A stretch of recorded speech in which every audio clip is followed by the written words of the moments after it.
his perfection want has gone to from one level to another. As an actor, we have this thirst, and he satisfies that thirst. 100 actors flown from different countries to play their part, and each day used to cost 75 lakhs.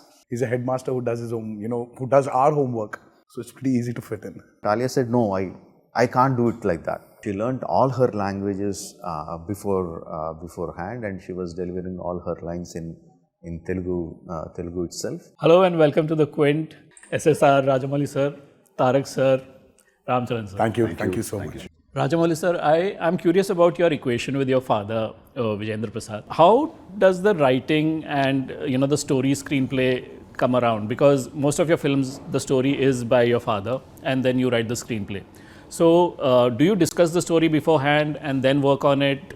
Does he give you feedback on your screenplay once you've written it? No, we don't differentiate it like that. A part of the story is written by me, as part of the screenplay is written by him. The title is just for convenience. We constantly keep bouncing off ideas with each other. Mostly he keeps on telling me, like almost every 1 week he will tell me a new story. So at some point of time something will strike me and I say, this seems to be working. And we immediately sit on it and develop into a plot point. Plot points, once I like an idea, developing it to a plot point happens quite fast. Then developing it into a complete full-fledged first draft takes quite a bit of time, usually 5-6 months. At the end of the day, he's a story writer, I'm director, so we work in that relation. I want to ask you, you and SS Rajamouli sir started your careers in feature films more or less at the same time, There was Student Number 1 back in 2001, almost 2 decades now. What? You're making me feel You're an old guy, bro. You're making me feel so. In your mind, how has SSR evolved as a filmmaker? You remember him from the sets of Student Number 1 and now you remember him from the sets of RRR. In his way of functioning, in his way of relating to actors on set? Well, I really don't think I can talk about his filmmaking talent because that's what he does. He's a filmmaker and I'm an actor. But talking about his growth, I see myself in him. He's been such a dear friend, a philosopher, a guide. He's been many things to me. But from a first movie called Student Number 1 to being the biggest R in the 3 R's is quite a massive journey and very proud of him. And as I said, I can't talk about his filmmaking talent, but the extraction which he gets from his actors has increased in quadruple levels. I must say his perfection want has gone to from one level to another. So I just jokingly keep saying that he's got this perfection ka keeda inside his head. So it always keeps fidgeting with his head, and he wants that, and he wants it. He doesn't settle down for a 50 or a 60. He wants 100. He wants 100. You give him 110, he won't say I want 100. He'll say, fine, give me the 10 also. Let me take it. So he extracts that from his actors, and we've seen from his past movies, how he really tells his story and how he makes the actor a part of it. And he's something now. Tarak was talking about how much of a perfectionist he is, and I remember, I think during the trailer launch, gave an example of the song Nacho. He wanted that step to be coordinated perfectly, and he made you guys rehearse like a million times probably. Do you have any such story about Mr. SSR? It's a great to have a perfectionist when you see it on screen, but the whole process can be quite a pain. So It is a good pain. The end result is fantastic. So, but when the journey is happening, you cannot fathom what will happen to you. End of the day, end of the week, you don't know what's going to happen. You don't know if your bones are going to be in place. You don't know if you will be in your place. But all this put together, putting aside that, it is so happy and satisfying as an actor. The thirst as an actor, we have this thirst, and he satisfies that thirst. And every week, every time we see a glimpse of our work, Now we know what all we did. It is all worth it. But the making part of it, yes, it is It's a tough. pain. Yeah, it's a pain. It's a good. So you always seem so calm and composed, but I'm sure there must be times when there are butterflies in your stomach, there is some nervousness. Is that usually when you write a screenplay and you're about to narrate it and you want, you don't know what kind of reaction you're going to get? Or is it probably before the first day of your shoot? Or is it at a time like this when you are about to release a film and you don't know how people are going to react, how critics are going to react? When I write the screenplay, that is the time when I am the most happiest, because there is no restriction, there is nothing, it's just your thought, it keeps flowing. And I'm also happy when I'm narrating the story, because I'm pretty sure that I can impress my actors with my narration skills. I'm a good storyteller, so I'm very happy at that time. During the shoot, what tenses me most is when we have these big units, and if something goes wrong, every minute costs lakhs of money. So that tenses me if things are not flowing smoothly when we are shooting big sequences. Like, for example, we are shooting the interval sequence for 65 nights, and there were hundreds of actors. There were about 100 actors flown from different countries to play their part, and each day used to cost 75 lakhs. One night of shooting cost was 75 lakhs. In those times, if something is not happening on the clock, I get really tensed, I get really angry, I get really upset. I blew my top off during those times. Other than that, I'm pretty much calm and composed. And once everything goes out, once the prints are out for delivery and I have nothing else to do, then yes, there is anxious. Obviously, there is confidence, there is anxiousness. Both will be there until the film releases and we get the report. Now, I want to ask both of you. Sir came to you with the script. Usually, people come and say, okay, this is a totally fictional character. So, you have to play it like this. Or it could be a biopic. So, it's based on a real character. And then you go do research and all.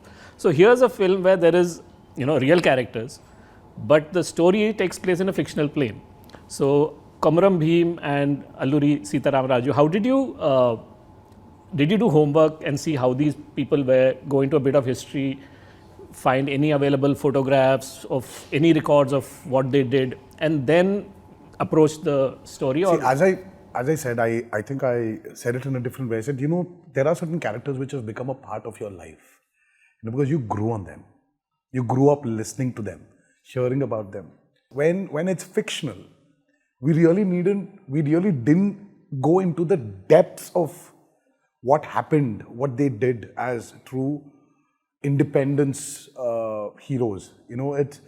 For us, we had this fiction which came into place, where we just needed to know what they were at that time, at that particular time frame, what they were, what is happening to them, what will happen to them is what follows. So when you have that fiction part playing, it was very easy for us to understand the character rather than understanding Komaram Bhim, or rather than understanding, if I may talk on behalf of Charan, Alluri Sitaram Raju. It was what is going through them right then and there. What happened to them in the film, what will happen to them later is a different story. So it really was very easy for us to understand what his characters were. And from there, our journey every day we're talking about the scenes rather than talking about what happened to them, like how their true natures are.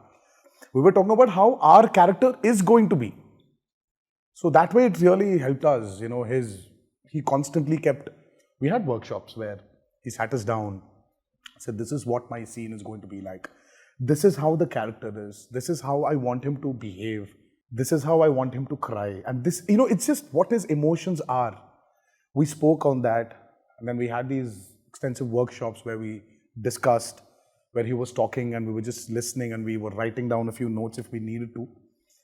And yeah, when you have somebody who's actually doing, as he said, somewhere, he just said in an interview that he's doing your homework. He's a headmaster who does his own, who does our homework. So it's pretty easy to fit in. Do you have anything to add I think as he to how you said it approached? all, and I second him on every word. So your films, what's probably unique to your style of filmmaking is the kind of visual spectacle that it becomes. You have this vision of how a certain scene will play out, whether it's Iga or Bahubali, of course, whether it's the battle scenes or the blood dropping from the sword, or even from what the trailers of RRR has showed us, the flag just touching the water and going up. There's that sense of drama in each visual, or even the tiger fight. I want to peek inside your mind. Do you visualize them while you're writing, or do you visualize them on the day of your shoot with your DOP contributing? How does that work out? I'm a visual storyteller. The entire film of RRR, which is 3 hours in length, the dialogue file is only few papers. So I'm a visual storyteller, and I like to tell my stories with magnifying glasses. The images that come into my mind themselves are big in nature. Not just of the bigness, because I also want to magnify the emotion. The same kind of emotion enhances much more when an actor is in action. For example, if you say, if I get a bad news when I am sitting, I have to express in some way, me in the sense the actor. But if he gets the same bad news when he is running, the whole dynamic changes. And capturing it becomes so much more difficult, right? You have to light up for a running shot, you have to put your camera on a trolley or a tracking device. Then I'll make it like, no, he should be getting the news when he is running, but at the same time there should be a bomb blast that's happening. And it should happen exactly at the moment that he gets the bad news. No? So the whole, I'm just telling you as an example, this is nowhere in the film, but everything keeps enhancing for me. I don't sit with my DOP on the day of the shoot, but I sit with my DOP, my production designer, my visual effects supervisor, my costume designer, with everyone much before the shoot itself. So we have to be ready on the day of the shoot. Everyone should know what we are going to do on the day of the shoot. So and all my technicians put all their effort in providing everything that is needed around these actors to magnify and enhance the emotion. And sometimes the actor wouldn't even know what's happening behind him. He's just going there and all of a sudden you have a blast. You're like, oh my God, this is there? It's just a different, there's something happening on your background. You don't even know. It's not even important for you. It's all enhancing your run. Talking about cinema culture in Telugu, Andhra, Telangana, it's so vibrant, there's so much passion, it's so strong. Just social media tells you there is such a rage for cinema, all kinds of cinema, all kinds of stars. I have been badgered if I go for a trailer release. Oh, what is happening? What did Tarak say? What did Ram Charan say? Give us photos. I come from Kerala, and cinema is great there, but there is not like this kind of fan frenzy. Okay, even Tamil cinema, I think, has that kind of, but maybe I think Telugu cinema is at the top in India. What do you see as an explanation for this sort of all-consuming passion for cinema? One thing I can say is we are extremely blessed. Extremely blessed to have that kind of movie crazed fans, and to have such ardent fan following for them. As an industry as in whole, I can only say we are truly blessed. Yeah, actually. It's just people having audiences of that madness for films, having fans who've been supporting their favorite heroes. Truly a blessing, seriously. We're really It's lucky there, to be it's there, yeah. part of Andhra Pradesh and Telangana, and to have an audience like that, like a backbone in our toughest times, in the best of our times. They have really pushed us. Especially in pandemic, of course they've pushed us. It's the reaction that we want to see in their faces which pulled us through this tough pandemic, and look forward for the day we go back to RRR and shoot and show them our work. Right. Is it also scary at some point of time to know that you have so much influence over so many people? I always say it's like a responsibility. Yeah. Yeah, it I made wouldn't me say scary, yeah. It makes you more responsible. makes me a better person Yeah. by having such people looking up to you. Looking up to you, yeah, seriously, it's like a blessing in disguise. It puts you at your place. Rather than letting you deviate, We are less careless. it won't let you deviate. Yeah. You know, there are also star fan clubs and star fan rivalries between associations. Is there any such thing? I just want, would you like to give a message to your fan zones? That's him. That's him. No, there is a lot of competition, obviously, between the fans. And to be frank, there is competition between them, even though they are thickest of friends, and even though they are doing the same movie for 3.5 years. On screen, there is competition between them, but there is no rivalry. Yeah. Bitter rivalry. There is no rivalry. Like, see, we were all students, right?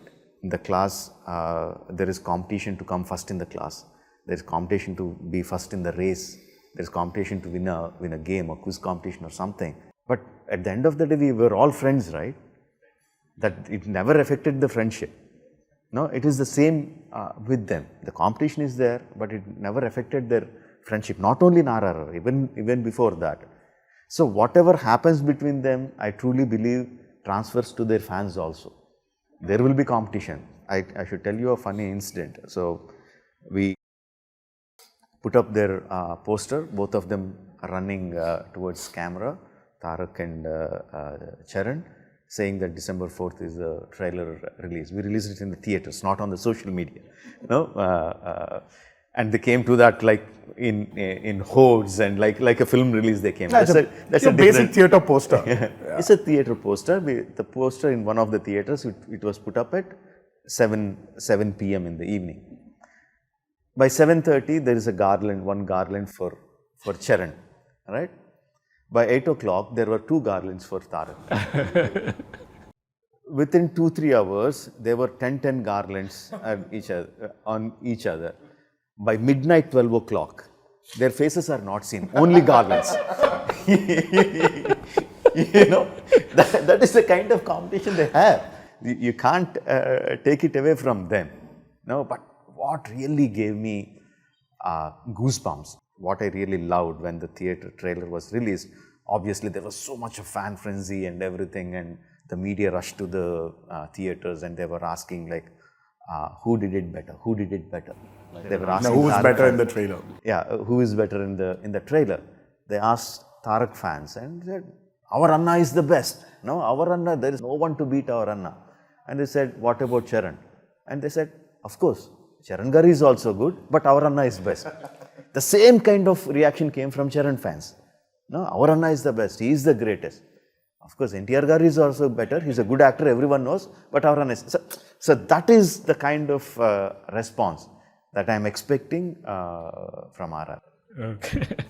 I mean, I got the same DMs on my, how much dialogue does he have? How much dialogue does he have in the trailer?